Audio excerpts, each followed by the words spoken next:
ሰላም ናይ ሳምሪ ቻናል ተኸታተልቲ ከመይ ኣለኹም? ሰላም ዲኹም?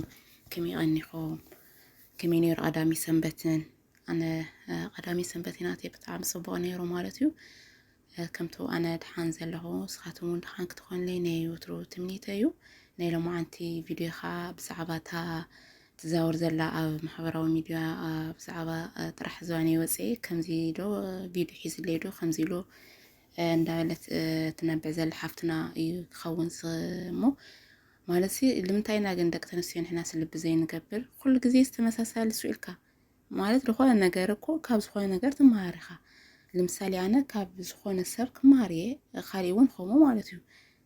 እንዴ እዚ ቀደም ዝቐረ ቪድዮ ሒዝለይ እንዳበለ ወይ ማለት ቀደም ዝቐረስ ካብቲ ናይ ቀደም ናቱ ዝብኸየ ሰብ ካብኡ ክትመሃር ኣይትኽእለ ማለት እዩ። ንምንታይ ግን ተመሳሳሊ ኩሉ ግዜ ንምንታይ ዘይትመሃራ ማለት ንምንታይ ከምኡ ዝኸውን? ንምንታይ ስነ ስርዓት ዘይንገብር? ንሕና ዝመፃናሉ ዓላማ ኣለና ሰሪሕና ለለናዩ ነገራት ወይ ከዓ ሕልምታትና ነናይ ባዕሉ እቅድ ኣለና ሓቀይ እሱ ጌርና ክንድንመለስስ ጥራሕ ዝበንካ ምውፃእ ዘይነበረካ ውርዴት እንታይ ኣምፅኦ? ንምንታይ ስነ ስርዓት ዘይንገብር? ንምንታይ ክብርና ሒዝና ዘይንሰርሕ? ቀዳማይ ነገር ኣብ ስደት ኮንካ ዓርኪ ስብኣይ ምናምን ምጅንጃን ምናምን ኣየድሊ። እዚ ናተይ ኣቋም እዩ ግን ኣየድሊ ከመይ ከም ስምረት ኣየድሊ። ዘምፀና ነገር ስራሕና እዩ። ርእስና ሰብሲብና ስራሕና ክንሰርሕ ብጥንቃቄ ዘለና ነገር ዓርስና ክንሕል እንዳተገበአና ትዩ ለምፀና ዓላማ ገዲፍና ላብ ሰብኣየ ላብ ዓርኬ ላብ ስረታ ያጓየና ስርዓትና ጌርና ክብርና ሒዝና እንታይ ስራሕና ዘይንሰርሕ? ካብኡ ሰብኣይ ድዩ ወላ ካሊእ ድዩ ትዘምፀና ነገር ኣብ ሽጡም ሰዋዕና ነርከበሉ ኢና። ልምንታይ እዩ ዝኩላይ ውርዴት? ልምንታይ ካብ ሓደ ዘይንመሃር ኩላህና ማለት እዩ?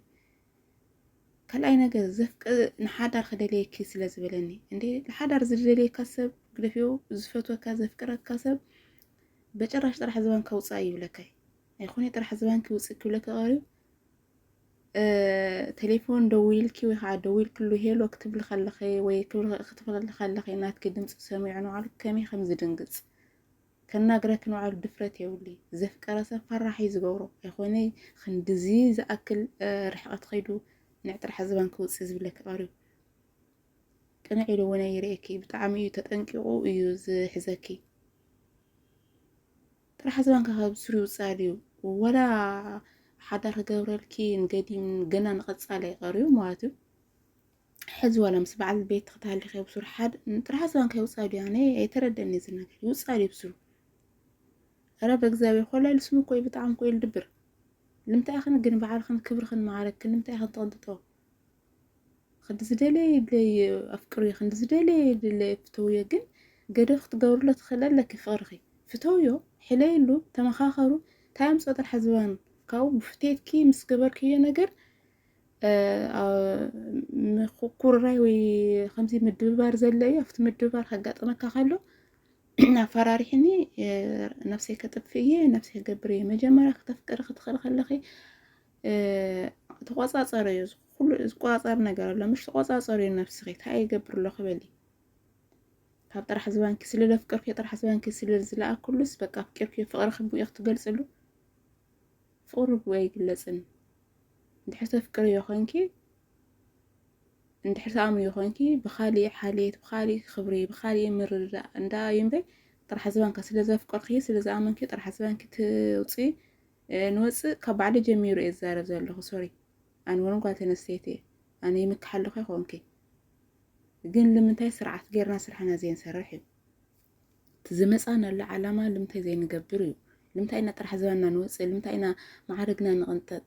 ብስርኸ ኣብ ስደት መፂና ስራሕና ከክንድም ስራሕና እንታይ ስብኣየ ዓርኬ ምጅንጃን እንታይ ኣምፅኦ ኣየድልን እውን በቃ ስርዓት ካሒዝካ ስራሕካ ዝሰርሕ ግዜ ተሃልካ ንባዕልካ ግዜ ትህብ ኣብ ትርፊ ስራሕካ ግዜ ንባዕልካ ትህብ ካብኡ በቃ ተመስገኒካ ፈጣሪካ መስገንካ ብሃይማኖትካ ካብኡ ብዝተፈላለየ ነገር ሎሚ ኢንተርኔት ፅቡቅ እዩ ወይ መዝሙር ዲኻ ብድሕሪ መዝሙር ከዓ ዝደለ ኩኖ ነገር ንዓይ ይኮነኒ እዩ ምጥነኒ እዩ ዝብል ነገር እናተፈረሽክን فويل كن لمتاي زيت النورة لمتاي سلام كن نصعنت كن مجزايد كن حليف كن تبا سلام كن نصعنت كن سي سوري لمتاي بجزا فقر كن حليف كن تبا تايم صوت حزان كموسى قال موسى بصورة حزان موسى لو علون أنا سي يوصاد خي أنا ناتي حتوس يوصادي ولا نسوا خيكون ترى حزان كي يوصادي بتاعم كل اللي تدبر خلا يلسمو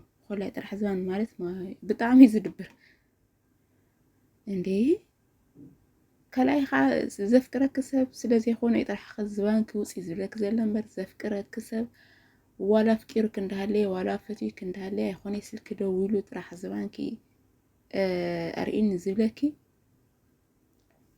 دمسك سمع اندادلين وعلى يدولكي أي رولكي عسرتك زي قاتل أونلاين يوصي خير يوصي خير يوصي خير يدولكي بتعميز فرحك بتعميز تنقلكي أي خوني دفيرو خندزي رحقت خيرون خمس جبر زلكي سلازي مجمرة تاي كنقبر خمس لنا ويخا تاينا خم تاي هم نقبر زلنا سي حاسيونا خنقبر خنخل لنا راح زبان كي حيزني فيديو حيزلي خمس قدم صغاري كفناي قدم يتمارن كفناي قدم خو مغيرن هندي قولو زموتا نفسن زصلا كبيتسب كبعرختن استغللا كابن يتمارن ربلي سرح خنسرح سرحنا نسرح سرحنا يزوصنا نقول النجار نركولينا إننا لما أنت بديتي آية تمثل نيرة عرسنا محلي بليس عرسنا محلي بزي ربح نجار أين الدلل كنا فكر خلنا عقرب كنا جورو لخن خلل لنا فقر طعمي سبزي فكر كلمة تفكر جن اسكاب دفرت زخير قدوسي أي خدين الدفافر بقى تفكروا خد خلا خلخن فقرخن بحاليت وبخالي مرر أمبر بخمس عين من الدفافر بمعركة مقنطات بسلام خانس عنتك ما بقى حلفك بمهاوي يخوني فقري زقلت بنا قرأت لي فقري أي زاربي كم تسب زقل سيكون إن زي همزي زي مسفرت يولي فقري بقى فقري أي زاربي يخوني نعطر حسن كوسع نعبدي قرصك غاري وعيني سلازي إنه لما أنت فيديو أنا را عرسنا أنا حالي بليسي حواتي عرسنا أنا حالي سلام نود سبو ملون